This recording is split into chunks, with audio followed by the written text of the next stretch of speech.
Mr. Gaddafi is no stranger to being isolated. He's managed to remain isolated in the past. He's managed to maintain a grip on his country. It doesn't really matter what words come out of New York or Cairo. It's about actions speak louder than words, and who can act against Libya? Well, definitely, but we need to look at it from the other angle, is that he's got a history of being isolated, true, but in the eyes of his own people, he has always been seen as the victim. But this time around, he is definitely the guilty party as far as his people are concerned, and whichever action is being taken will be damaging to him. Well, for the moment, Yusuf, thanks so much for joining us, following events for us and analysing. Thanks very much. Thank you.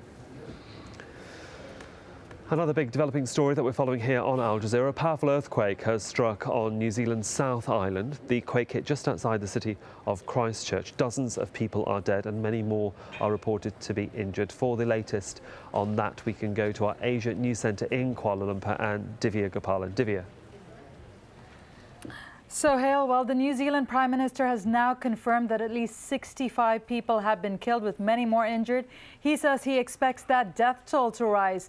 Now, the quake struck when shops and schools and offices were at its busiest, so there were lots of people out on the streets. Rescuers are now racing against time before nightfall to pick through the rubble and find more survivors. Azhar Sukri has the latest. Part of a building collapses, narrowly missing some pedestrians. And a house-sized boulder crushes another structure. The floor is trembling. New Zealand television captured the moment the quake struck the country's second biggest city of Christchurch. These pictures were recorded during one of the many aftershocks which badly damaged the city's cathedral. Residents described the terrifying moments after the quake struck at lunchtime and their attempts to escape damaged buildings. We couldn't get out, it all collapsed and all the doors were shut. We had to smash the window out, and then somebody drove up a box van. Do you understand a box van? And we just slid down a bit of a roof and jumped onto the box van and got down there. It's the second time in 5 months that Christchurch has been rocked by a powerful quake. September's magnitude 7 earthquake caused widespread damage, but no deaths. While this event wasn't as powerful, it was closer to the city, meaning it caused worse damage. The most frightening thing of my entire life. Absolutely scared. Broken water pipes flooded many streets, and power and telecommunications have also been badly affected. Some services are slowly being restored. Several buildings caught fire and helicopters were used to try to put them out. Emergency workers are trying to free many people trapped in vehicles or under buildings, but the rescuers are reportedly stretched to their limit. Government agencies and emergency services are still putting together a picture of the damage and devastation. Getting the picture together has been affected by communications difficulties.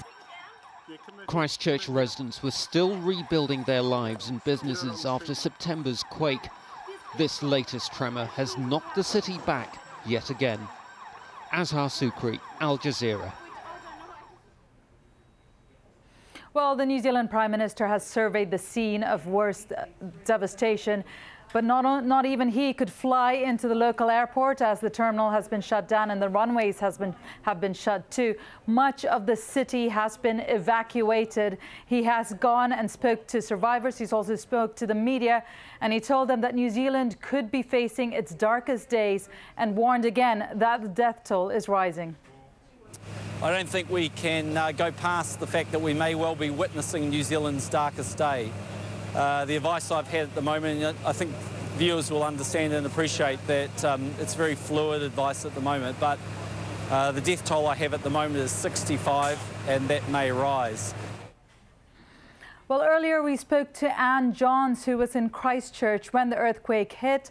She returned home to find her house devastated and completely destroyed. Well, I think I was probably in the safest building in town, or what is regarded as the safest building. It's the new Christchurch Art Gallery, which has been built to very stringent earthquake standards. a lot of the glass did break in the building. If anybody does know the art gallery building, it is thousands of panes of glass and a very striking building in that regard. But a lot of glass did break, and I was inside, thank goodness. We came outside to find a school party of small children with lots of small cuts over them, and of course very frightened and very shaken up. We spent a lot of time with them trying to ease some or some of their wounds and get some plasters and things onto them. And what was the scene like? What was the scene like? Sorry, and what was the scene like around you as you got out? I mean, what did you see there? Terrifying, very, very shaken. The art gallery is in the heritage part of the city. A lot of the heritage buildings that were starting to be rebuilt and that hadn't been so severely damaged in the September earthquake are now extremely damaged. The cathedral in the centre of the city has lost its spire, and I believe there is a lot of damage, although the city has now been cordoned off. Nobody is able to go there. We walked back to our car and saw a huge amount of damage to the heritage buildings. We took an hour and a half to get home to our house, on what is normally about a 7-minute drive. And we have found that our house will probably have to be demolished. It's severely damaged. Well, we can now speak to Bill Fry, a seismologist in New Zealand. Bill Fry, there was an earthquake 5 months ago, which was stronger than this. Can you explain to us why this one had such a devastating effect? Sure, yeah. Partly it's due to the proximity of the epicenter of the earthquake to the city. We measured the amount at which the ground accelerated during the September magnitude 7.1 earthquake as less than 1G in Christchurch itself, and today we had measurements up around 1.5 times acceleration, the acceleration due to gravity. Yeah, so the ground definitely shook more today than it did in September. The duration was probably a bit shorter, so the amount of time the ground actually shook, but it shook a lot more violently. Can you tell us what the danger of aftershocks are? I understand that much of the area has been evacuated. Should it remain evacuated? I really can't speak to the emergency management decisions. All I can talk to is the science. I can certainly say that we expect aftershocks for the coming days. General rule of thumb is you get the largest aftershock you have is about an order of magnitude less than the main shock. So this in itself is an aftershock of the September event, but it's big enough that it's going to have its own aftershock sequence. So yes, Christchurch can expect a lot more shaking in the coming days. And certainly if a building's already damaged from a previous earthquake, it could be more susceptible to damage from a future one. So you're saying that the area will remain quite dangerous, and how strong can these aftershocks be? Well, again, as I said, a general rule of thumb, of course, the Earth doesn't always behave according to rules of thumb.